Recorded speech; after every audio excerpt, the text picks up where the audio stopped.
ऋषि का गला प्यास से सूखा जा रहा था।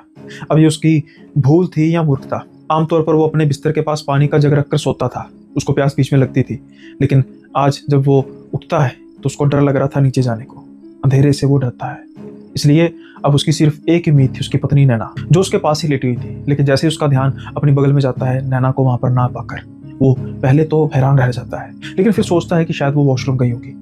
अब हिम्मत करके वो लाइट्स जलाता है और नीचे जाना शुरू कर देता है।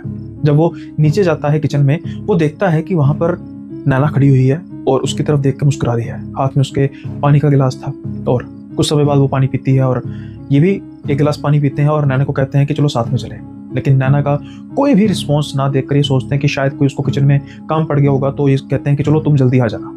अब जब ये ऊपर जाते हैं अपने बेडरूम में, वहां पर नैना को देखकर ये दंग के दंग रह जाते हैं, क्योंकि अभी कुछ ही सेकंड पहले इन्होंने अपनी पत्नी को किचन में देखा था और उसी रास्ते से ये ऊपर आए थे जहां से इनकी पत्नी को आना चाहिए।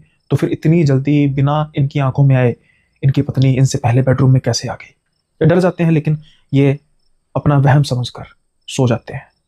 लेकिन शायद अगर ये उस दिन सब कुछ जान लेते तो इनके लिए बेहतर होता, क्योंकि इसके बाद उन सिलसिलेवार कड़ियों का प्रारंभ होता है, उन खौफनाक किस्सों का, उन खौफनाक यादों का, और एक ऐसा खौफनाक इतिहास जो जुड़ा था सीधे तौर पर नैना से। क्या था वो खौफनाक इतिहास और क्या सिलसिलेवार शुरुआत हुई हादसों की? जानते हैं आज के किस्से में।